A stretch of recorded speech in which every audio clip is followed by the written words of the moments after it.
Donc, on lit dans l'Apocalypse au chapitre 19 et on lit à partir du verset 11. Donc, je commence la lecture, puis s'il y en a qui veulent suivre, vous pouvez le faire. Apocalypse 19 et le verset 11. Puis, je vis le ciel ouvert, et voici parut un cheval blanc. Celui qui le montait s'appelle fidèle et véritable, et il juge et combat avec justice. Ses yeux étaient comme une flamme de feu. Sur sa tête étaient plusieurs diadèmes. Il avait un nom écrit que personne ne connaît si ce n'est lui-même. Et il était revêtu d'un vêtement teint de sang. Son nom est la parole de Dieu. Les armées qui sont dans le ciel le suivaient sur des chevaux blancs, revêtus d'un fin lin blanc pur. De sa bouche sortait une épée aiguë pour frapper les nations. Il les pètera avec une verge de fer, et il foulera la cuve du vin de l'ardente colère du Dieu Tout-Puissant. Il avait sur son vêtement et sur sa cuisse un nom écrit, Roi des rois et Seigneur des seigneurs. Et je vis un ange qui se tenait dans le soleil. Il cria d'une voix forte, disant à tous les oiseaux qui volaient au milieu du ciel, « Venez, rassemblez-vous pour le grand festin de Dieu, afin de manger la chair des rois, la chair des chefs militaires, la chair des puissants, la chair des chevaux et de ceux qui les montent, la chair de tous, libres et esclaves, petits et grands. »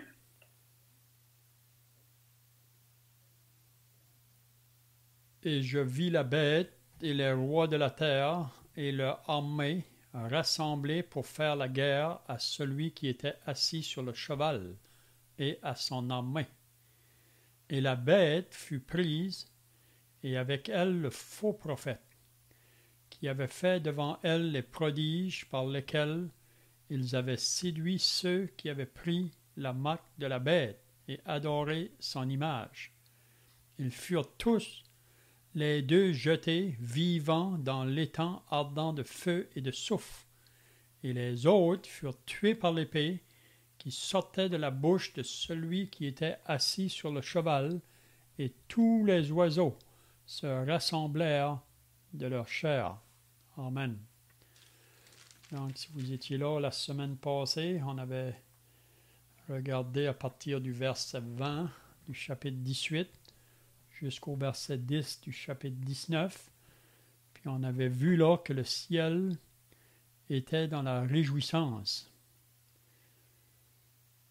en voyant cette Babylone qui a tombé.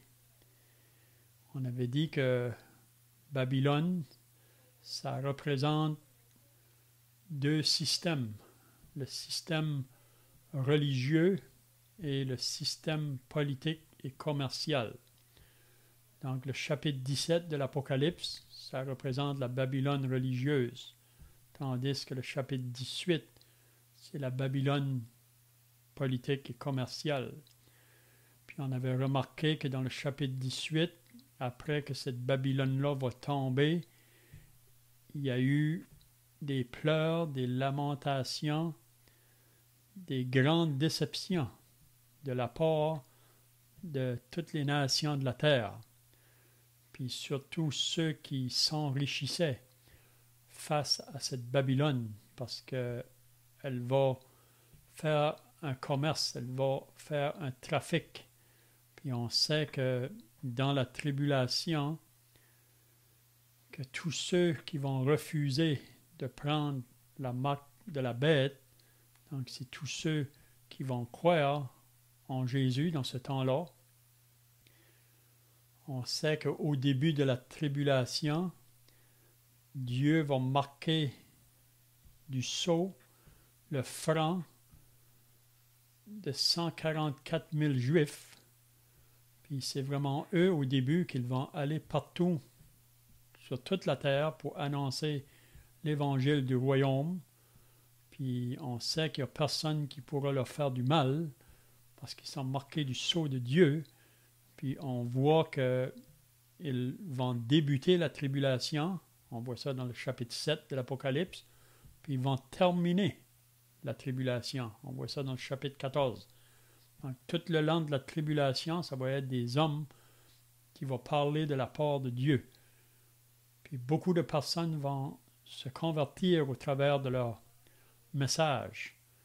Mais tous ceux qui vont se convertir, ils vont rencontrer beaucoup de persécutions, beaucoup d'opposition. Un peu semblable à ce qui s'est passé au début de l'Église, là. Vous vous rappelez, au début de l'Église, il y a eu des grandes persécutions, surtout dans le 2e siècle et le 3e. Il y a eu 10 grandes persécutions.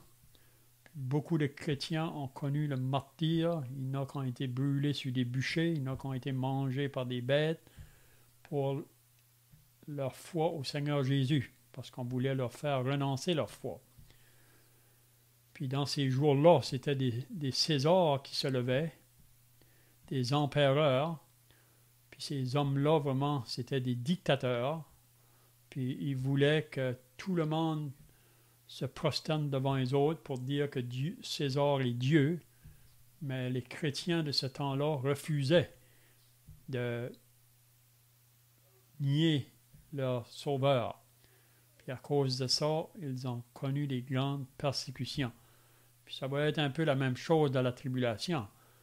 Le grand empereur, si on peut dire, ça va être l'Antichrist, qui va être possédé du diable même. On lit ça dans l'Apocalypse 13.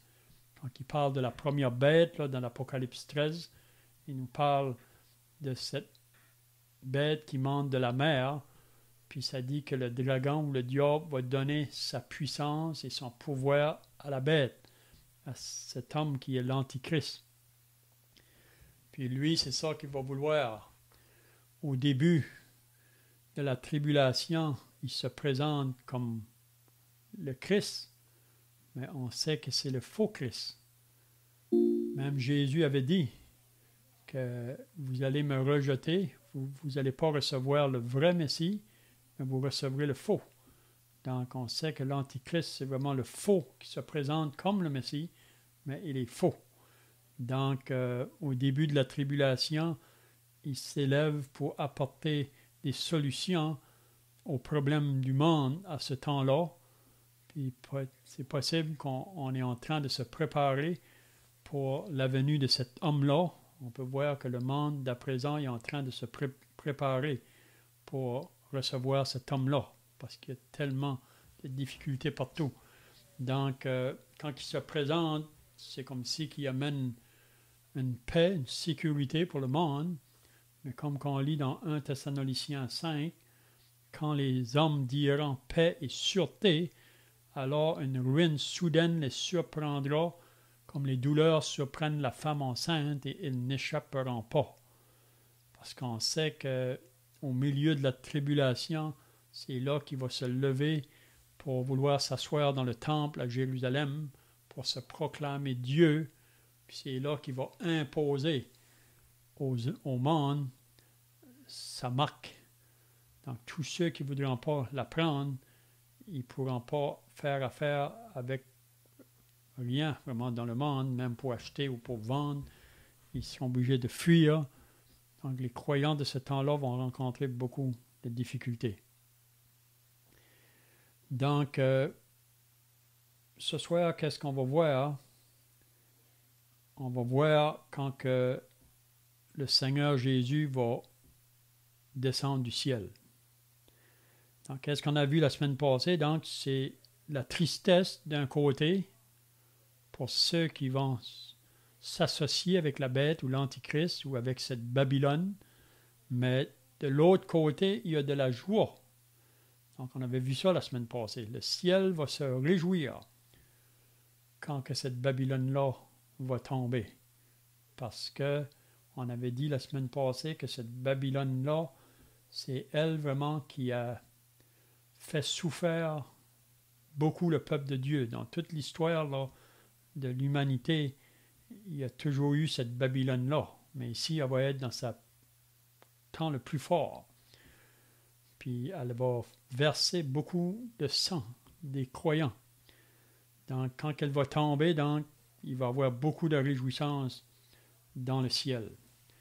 Puis vous savez que pendant la tribulation, nous les croyants, nous allons être dans le ciel parce que l'Église est enlevée juste avant que cette tribulation-là commence. Donc la tribulation va avoir une durée de 7 années, mais pendant que la terre est dans la tribulation, nous, on sera dans le ciel, puis c'est là que le tribunal de Christ va prendre place, puis aussi les noces de l'agneau. Parce qu'avant que Jésus revienne pour établir son royaume sur la terre, il faut que les noces se fassent dans le ciel.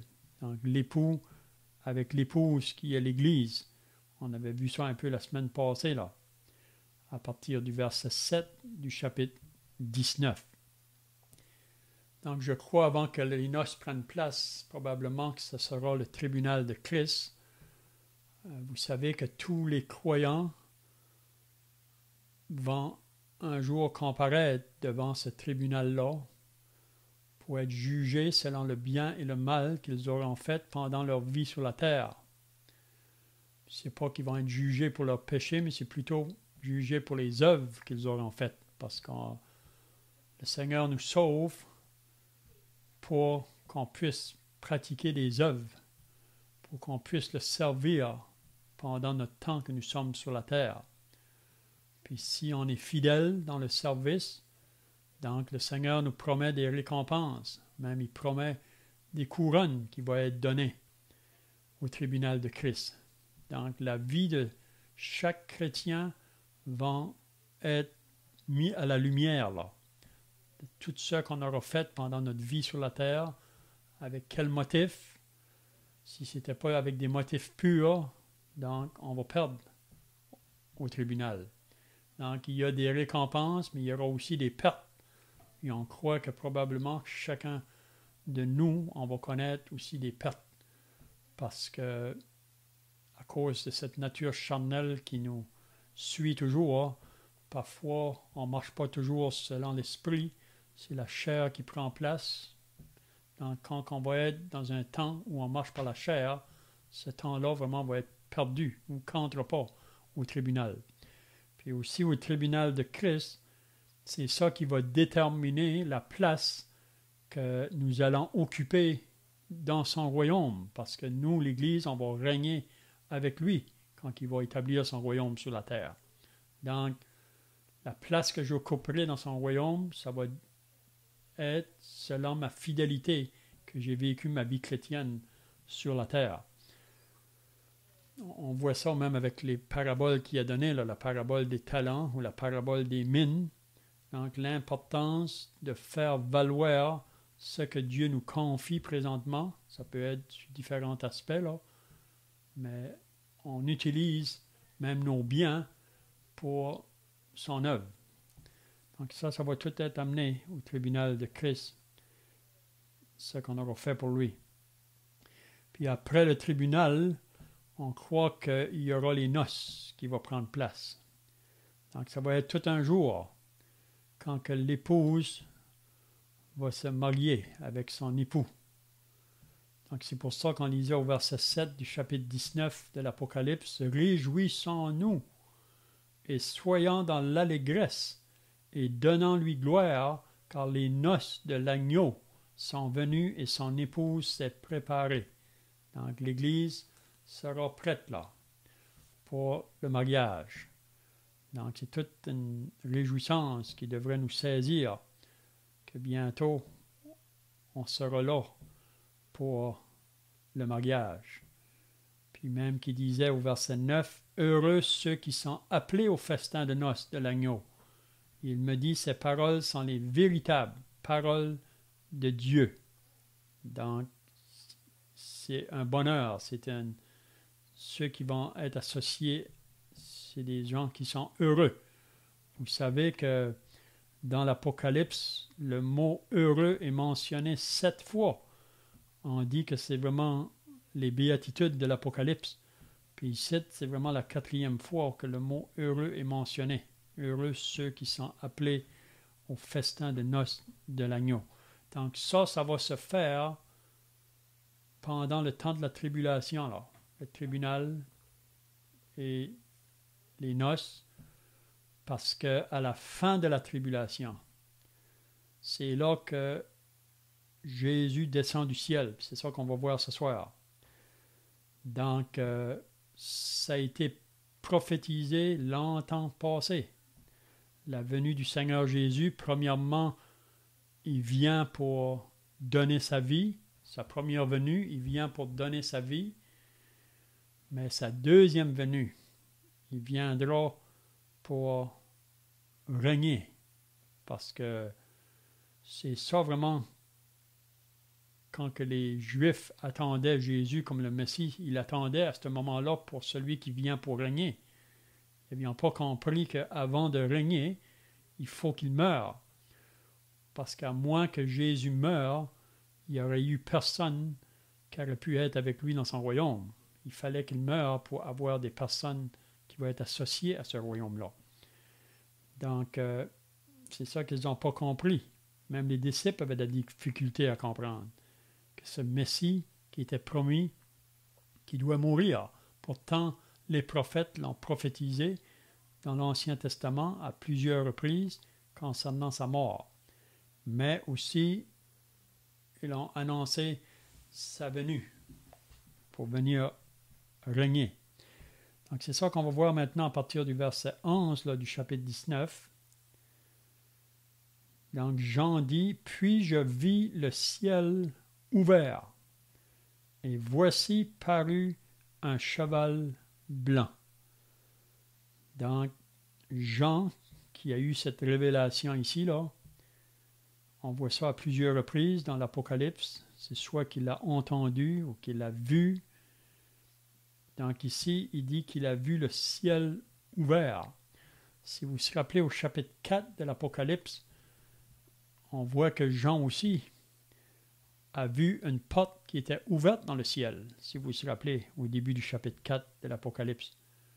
Puis il avait entendu une voix qui lui disait « Monte ici ».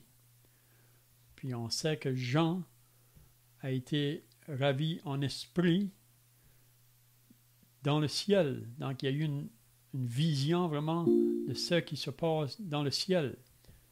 On voit le chapitre 4 et 5 de l'Apocalypse, c'est une vision que Jean a vue dans le ciel.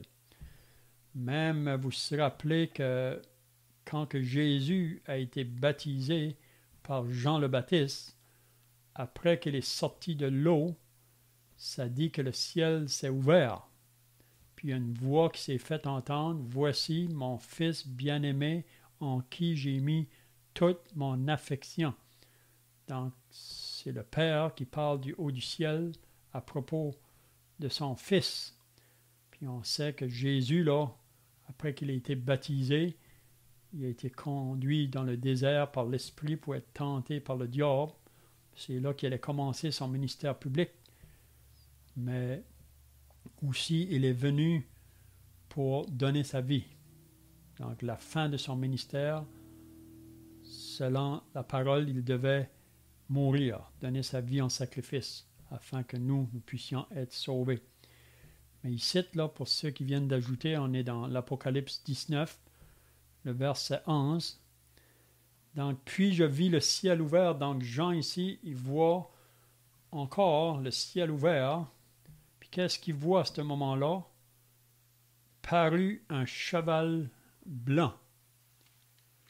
Donc, le ciel est ouvert, il voit un cheval blanc. Si vous vous rappelez dans l'Apocalypse au chapitre 6, Jean aussi là, a vu un cheval blanc. Si vous vous rappelez au chapitre 6 de l'Apocalypse, je vais juste vous le lire là. Apocalypse 6 et au verset 1, « Je regardai quand l'agneau ouvrit un des 7 sceaux, et j'entendis l'un des 4 êtres vivants qui disait, comme d'une voix de tonnerre, « Viens !» Ça dit, « Je regardai, et voici parut un cheval blanc. Celui qui le montait avait un arc, une couronne lui fut donnée, et il partit en vainqueur. » Donc ici, c'est bien de souligner, le chapitre 6, ça c'est le début de la tribulation. Le chapitre 19 et le verset 11 qu'on est en train de lire, ça c'est la fin de la tribulation. Donc, il y a une distinction avec le premier cheval blanc du dernier. Vous savez, il y en a qui essayent de nous faire penser que le premier cheval blanc, c'était aussi le Seigneur Jésus. Mais ce n'est pas le Seigneur Jésus. Le premier cheval blanc qu'on voit dans l'Apocalypse, au chapitre 6, c'est vraiment l'homme du péché, l'Antichrist. Vous savez, c'est un imitateur du Christ. Donc, il vient aussi, il se présente aussi en étant sur un cheval blanc. Mais ce n'est pas le Christ, c'est vraiment le faux Christ. Donc, il viendra aussi comme un vainqueur, mais c'est pour séduire les habitants de la terre. Mais ici, au verset 11, quand il dit « Je vis le ciel ouvert et voici parut un cheval blanc ». Donc, vous savez que le blanc, ça représente toujours le côté pur, le côté vrai. On sait que l'Antichrist se présente aussi, mais l'Antichrist, il se déguise vraiment en ange de lumière, même s'il vient comme se présentant comme étant blanc, mais c'est une fausse blancheur, si on peut dire. Mais ici, quand le ciel s'ouvre, Jean dit, « Je vis un cheval blanc. Celui qui le montait s'appelle fidèle et véritable, et il juge et combat avec justice. » Puis vous allez remarquer que le nom de la personne qui était assis sur le cheval blanc n'est pas mentionné. Mais quand on lit les versets qui suivent, on peut reconnaître de qui il parle. C'est un peu comme Ésaïe 53. Si vous parlez avec des personnes de différentes religions, puis vous leur lisez Ésaïe 53, puis vous leur demandez de qui le prophète parle, la plupart vont vous dire qu'il parle de Jésus. Pourtant, le nom de Jésus n'est pas mentionné, mais ils peuvent voir qu'il y a seulement cet homme-là, Jésus, qui est venu sur la terre, puis qui peut remplir ce que Ésaïe 53 dit là. Celui qui est venu pour être méprisé, abandonné, dédaigné, rejeté. Donc, la plupart reconnaissent que c'est Jésus. Donc, ici, le ciel s'ouvre, donc, Jean voit le cheval blanc, puis il dit que celui qui le monte s'appelle, donc il dit ici, qu'est-ce qui représente vraiment celui qui monte sur ce cheval-là? Il s'appelle fidèle et véritable. Et il juge et combat avec justice. Donc on sait qu'il y a seulement eu un seul véritable fidèle, c'est-à-dire qu'il n'y a jamais eu de manquement quand il est venu dans ce monde. Il était le témoin fidèle. On lit ça dans l'Apocalypse au chapitre 1. Donc ici, celui qui est assis sur ce cheval-là, il s'appelle fidèle et véritable. Si vous lisez dans 1 Jean chapitre 5, le verset 20, il nous parle encore de celui qui est le véritable, en parlant du Seigneur Jésus-Christ. Il n'y en a pas d'autre comme lui. Même lui-même a dit, « Je suis le chemin, la vérité et la vie. Personne ne vient au Père que par moi. » Donc, il est le témoin fidèle. Il n'a jamais manqué à ses promesses, puis il ne manquera jamais. Puis il est aussi le véritable. Puis il juge et combat avec justice. Donc, c'est à lui que Dieu a remis tout jugement. Puis, même c'est celui qui est le juste, donc il va juger avec justice. Donc, à chaque fois que le jugement est venu sur ce monde, c'est parce que Dieu avait le plein droit de le faire. Donc, je ne sais pas si quelqu'un a d'autres pensées ici à ajouter là, dans le verset 11. Si vous avez des pensées, vous pouvez le dire.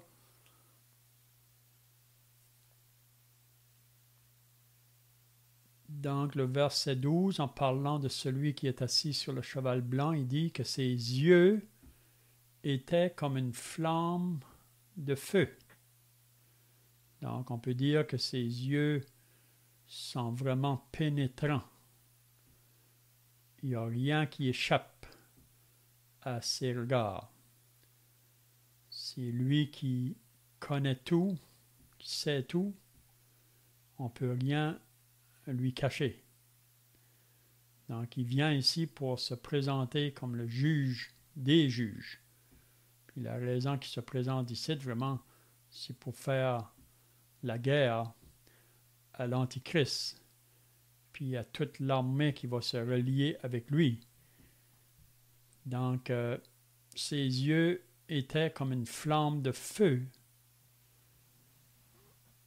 Sur sa tête étaient plusieurs diadèmes.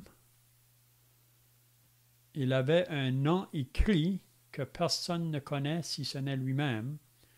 Donc, des diadèmes, ça parle vraiment de la royauté. Donc, il n'y a pas d'autre roi comme lui. C'est le roi des rois. C'est ça qu'on lit par la suite, là. Il y a eu des rois qui s'est présentés, ou des princes, ou des hommes bien élevés, mais pas comme celui-ci. Il avait un nom écrit que personne ne connaît si ce n'est lui-même, et il était revêtu d'un vêtement teint de sang. Puis là, il nous dit, son nom est la parole de Dieu. Donc, pourquoi son vêtement va être teint de sang? C'est quand il va faire la guerre avec ces armées-là, qui vont venir pour combattre Israël. Vous savez, ici, c'est vraiment à la fin de la tribulation, quand que l'Antichrist va réunir toutes les nations de la terre avec lui pour faire la guerre à Israël. Puis on sait que c'est à ce moment-là, vraiment, quand Israël va se voir collé au mur, si on peut dire, c'est là qu'ils vont crier ou qu'ils vont invoquer l'Éternel. Puis c'est là que le Seigneur Jésus se présentera dans le ciel. Puis c'est à ce moment-là vraiment qu'Israël va reconnaître que celui qui ont percé, c'était leur Messie. Donc ça dit qu'il était revêtu d'un vêtement teint de sang. Son nom est la parole de Dieu. Si vous vous rappelez dans Jean au chapitre 1, c'est le même apôtre. Ici, c'est le même apôtre qui écrit ce livre ici, l'Apocalypse. Jean 1, là, c'était l'apôtre qui dit, au verset 1 de Jean 1, « Au commencement était la parole, et la parole était avec Dieu, et la parole était Dieu. » Donc, son nom est la parole de Dieu. Donc, Jésus, c'est vraiment lui, la parole. C'est lui, la parole personnifiée, si on peut dire, quand il est venu parmi nous. Puis, qu'est-ce qu'il dit au verset 14? « Les armées qui sont dans le ciel le suivaient sur des chevaux blancs, revêtus d'un fin lin blanc pur. » Donc, qui sont les armées qui sont dans le ciel puis qui vont le suivre? Est-ce que quelqu'un a des pensées là? Qui sont ces armées qui sont dans le ciel puis qui vont le suivre? Aussi sur des chevaux blancs. Est-ce que quelqu'un a des pensées? Est-ce que ce sont les saints du Nouveau Testament, ceux qui ont été enlevés? Oui, c'est ça qu'on pourrait dire. Donc, c'est tous les saints, vraiment, c'est vraiment l'Église, vraiment, qui va se présenter ici avec lui. Puis, on va remarquer aussi que l'armée, il va y avoir beaucoup de personnes, là, qui vont être associées avec le Seigneur Jésus pour venir faire la guerre à l'Antichrist. Mais on remarquera que ce n'est pas eux qui vont livrer le combat. C'est Jésus qui va combattre. Eux, ils vont seulement être les spectateurs, si on peut dire. C'est un peu la même chose, si vous vous rappelez, quand que le peuple d'Israël était en guerre avec les Philistins. Puis il y a un grand géant, là, Goliath, qui se présentait. Puis il lançait un défi vraiment à Israël. S'il y avait un homme parmi eux qui pouvait venir se battre contre lui, qu'il vienne. Vous vous rappelez qu'il n'y a personne dans le peuple d'Israël qui voulait venir, qui voulait s'approcher de ce grand géant. Mais il y a un homme qui est arrivé, un petit homme, David, celui qui gardait les brebis de son père dans les champs. Puis ça a donné que son père l'a envoyé visiter ses frères à la guerre, qui faisait la guerre avec les Philistins, là. Puis quand que David est arrivé là, il a entendu ce grand géant blasphémer Dieu. Puis il a dit, qui est-il celui-ci qui blasphème le nom de mon Dieu? Il a dit, moi je vais aller le combattre. Puis vous vous rappelez quand ses frères sont moqués de lui, même que Saül a voulu mettre son armure sur lui, ses vêtements, puis c'était trop grand pour lui. Mais David est allé tout seul. Les autres l'ont juste regardé faire.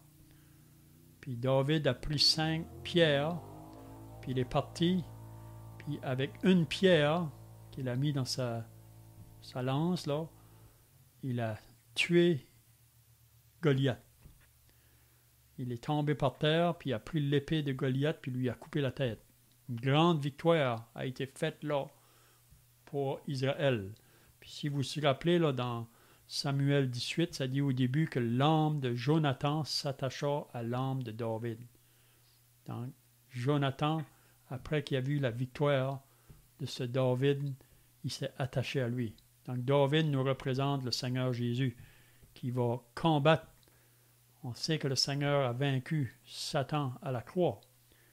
Mais ici, quand il va venir pour combattre l'Antichrist, donc ce sera la même chose. Nous qui viennent comme l'armée des cieux avec lui, l'Église, on va examiner notre David, le Seigneur Jésus, qui va combattre l'Antichrist et toutes ces nations qui vont se réunir avec lui pour faire la guerre. Là.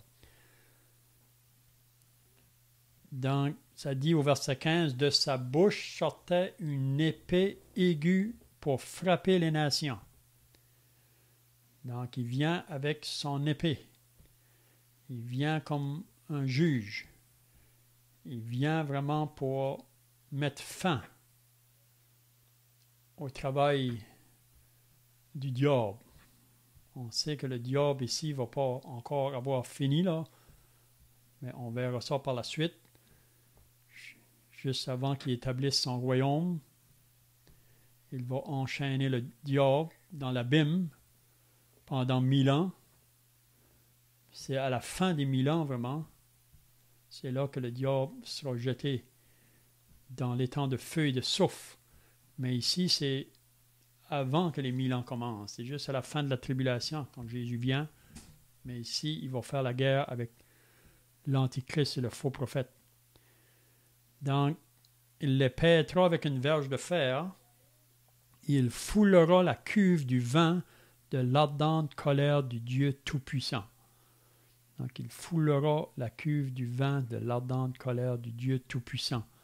Il va y avoir beaucoup de sang qui va être versé à ce moment-là. C'est dans la vallée d'Armageddon. Ça dit même que le sang va aller jusqu'aux morts des chevaux. Ça dit il avait sur son vêtement et sur sa cuisse un nom écrit. Donc, on peut se faire l'image, là, regardant notre vainqueur qui sort du ciel. Ça, c'est le jour qui est attendu depuis des siècles, le jour de la venue du Seigneur Jésus pour établir son règne sur la terre. Donc, si on le voit avec son vêtement, ça dit, et sur sa cuisse un nom écrit, Roi des rois et Seigneur des seigneurs. Même ça dit dans l'Apocalypse 1 que tout œil le verra, même ceux qui l'ont percé. Donc, ils vont le voir. Le vainqueur des vainqueurs, le roi des rois et le seigneur des seigneurs. C'est là qu'il va venir mettre fin à tout ce qui est associé au diable, au mal. Il va venir terminer. Et je vis un ange qui se tenait dans le soleil. Et il cria d'une voix forte, disant à tous les oiseaux qui volaient par le milieu du ciel, « Venez, rassemblez-vous pour le grand festin de Dieu. » Donc, il va y avoir tout un festin ici, mais ça va être les oiseaux qui vont venir pour manger le corps de toutes ces armées-là qui vont être là présents. Vous savez, ça va avec Apocalypse 6 à la fin, là, quand ils vont demander, ils vont vouloir se cacher dans les montagnes pour dire « Cachez-nous de la face de l'agneau qui vient en colère. » Donc, il y a un ange qui va crier d'une voix forte. Il va faire un appel aux oiseaux pour venir manger la chair de ces hommes qui sont associés à ces armées pour faire la guerre au Seigneur. Mais le Seigneur va les combattre. Venez, rassemblez-vous pour le grand festin de Dieu. Il le dit après, afin de manger la chair des rois, la chair des chefs militaires, la chair des puissants, la chair des chevaux et de ceux qui les mandent, la chair de tous, libres et esclaves, petits et grands. Donc, ça va être toute une fin. C'est la dernière guerre, vraiment. Il n'y aura jamais eu de guerre qui aura été faite comme ça dans toute l'histoire de l'humanité. Puis, qu'est-ce que ça dit au verset 19? On va terminer là. Et je vis la bête et les rois de la terre. Donc, ça, c'est les rois qui se sont associés avec la bête. Ceux qui ont pris la marque de la bête en pensant qu'ils vont échapper. Mais ils ne vont pas échapper. Les rois de la terre et leurs armées rassemblés pour faire la guerre à celui qui était assis sur le cheval et à son armée. Donc, ils se sont rassemblés pour faire la guerre, c'est-à-dire à celui qui est assis sur le cheval et à son armée. Et la bête fut prise, et avec elle le faux prophète qui avait fait devant elle les prodiges par lesquels il avait séduit ceux qui avaient pris la marque de la bête et adoré son image. Donc, qu'est-ce qui va arriver à ce moment ici? C'est là que l'Antichrist, le faux prophète, vont être jetés dans l'étang de feu et de soufre. Donc, ils sont jetés dans cet endroit-là 1000 ans avant le diable. C'est ça qu'on verra là, prochainement. Donc, c'est eux qui avaient séduit les habitants de la terre. Ceux qui avaient pris la marque de la bête et adoré son image, ils furent tous les deux jetés vivants dans l'étang ardent de feu et de soufre. Et les autres furent tués par l'épée qui sortait de la bouche de celui qui était assis sur le cheval, et tous les oiseaux se rassasièrent de leur chair. Donc, ça va être la guerre finale. Il n'y en aura pas d'autre. On sait qu'il y aura une guerre à la fin du millénium, là, mais ce ne sera pas une guerre comme ceci, là. À la fin du millénium, vraiment, c'est que toute l'armée qui va se joindre de nouveau avec le diable, le feu du ciel va descendre pour les consumer. Mais ici, c'est vraiment la dernière guerre qui se fera, qu'on appelle Armageddon. On avait vu ça au chapitre 17. Je pense qu'il nous parlait à propos de ça aussi, au chapitre 16 peut-être. Chapitre 16. Il disait au verset 15, « Voici, je viens comme un voleur, heureux celui qui veille et qui garde ses vêtements, afin qu'il ne marche pas nu et qu'on ne voit pas sa hante. » Ils les rassemblèrent dans le lieu appelé en hébreu Armageddon. Donc c'est vraiment là que ces choses-là vont se faire. C'est bien. Je ne sais pas si quelqu'un a des questions pour terminer ou d'autres pensées, là? Sinon, on va terminer par la prière. Prions. Notre Dieu et notre Père, nous voulons maintenant terminer par la prière, réalisant que ce que nous avons lu ce soir va bientôt prendre place. Mais on sait, ô Dieu, avant que ce jour prenne place, tu vas venir premièrement pour enlever ton Église et que nous allons aller dans le ciel avec toi. Et on sait que par la suite, il y aura ce temps de tribulation et de grande tribulation. Et à la fin, nous lisons que tu vas descendre du ciel.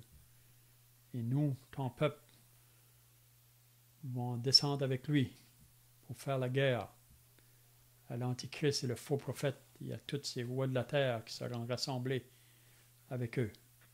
Donc on te remercie, notre Dieu, pour ceux qui sont sauvés, pour ceux qui sont associés avec le vainqueur. Nous n'avons pas à avoir crainte. Mais pour ceux qui n'ont pas encore répondu à l'appel de l'Évangile, ils devraient réaliser ces vérités afin qu'ils puissent se tourner vers le Seigneur avant qu'il soit trop tard. Donc sois avec nous maintenant. Bénis ceux qui étaient présents. Au nom du Seigneur Jésus. Amen.